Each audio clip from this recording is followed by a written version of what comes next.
I'm always doing videos about black people coming together, elevating their quality of life through the building of independent businesses, industries, institutions to safeguard and promote our standard of living, not nobody else's. I'm looking at the news, and here you have Donald Trump's chief financial officer, Weissenberger, whatever his name is, plead guilty to grand larceny and 15 counts of tax evasion. So that means for 15 consecutive years, you done falsified income to the Trump organization, and you plead guilty to this, and you get sentenced to 5 months and $1.9 million. And under the terms and condition of this plea deal, you don't have to give up information on the only person that's above you, Donald Trump. So that's like you going into court saying, "Yeah, I stole this money. I purposely falsified the documents, and I did it all myself. Nobody else made me do it." That's impossible. And then you come in there and you get a 5 months reduction of 5 months sentence from 15 years. You name me one black person in the same situation that would receive type of benefits like that. Nobody. But white people receive it because they own the system. And it's not just one thing, it's a system of things they own. They own the laws, the businesses, the institutions. This is how they able to get away with stuff like this.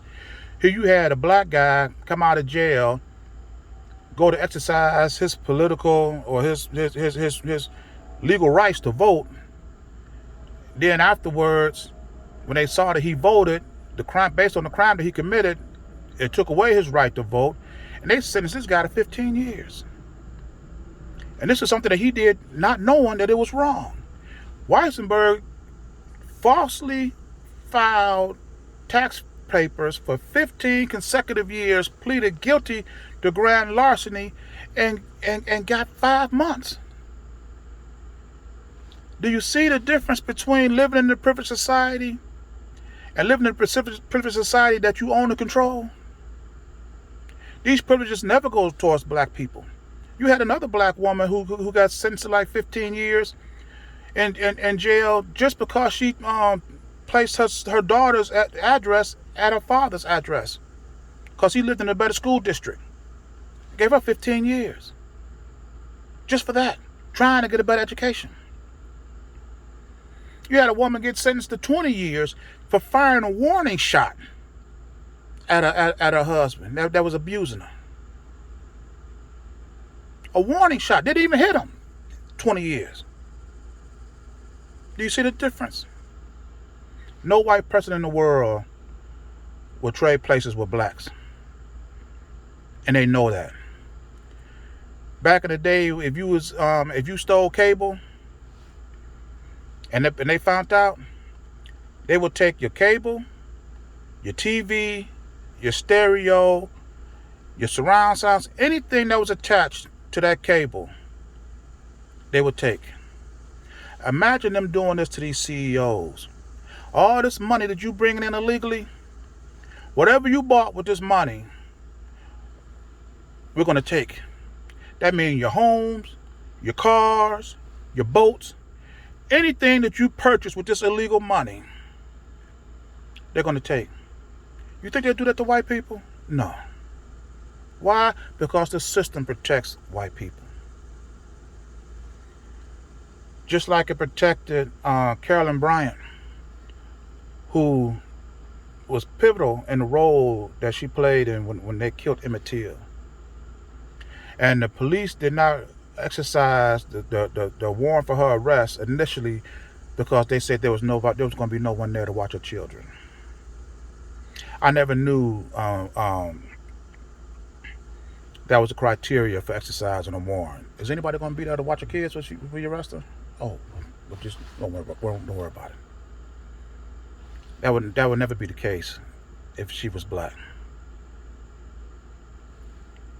Then on top of that, when they finally found this woman, 50-some years later, Nobody's seen her in public in over 20 years or so. She been hiding out. When they finally found her, they spat in the face of the Emmett Till family again by saying they're not going to exercise the warrant. Why? Because she's old. This would be too traumatic for her. So they're not going to arrest her. They're going to let her get away with this. Bill Cosby was old and legally blind, and they still put him in jail. They still put him in jail. So again, do you see the benefits of living in a society like this, where all the people who are in charge of the businesses, the industries, the politicians, the government are white, and your rump sitting here black as day? Do you think white people are going to trade places with you? No, they're going to appease you, tell you that, yeah, we know what's going on, we know what's wrong, blah, blah, blah, and they should do this, all to make you, to pacify you, basically. We're going to elect black officials all over the country, yeah, but they're not unified. Name me any laws or provisions that these black officials that you got in Congress or in Washington right now that's passing legislation to even the playing field. Name me one community where blacks have ownership and control of the banks, the schools, the hospitals, the government, the businesses, the industries.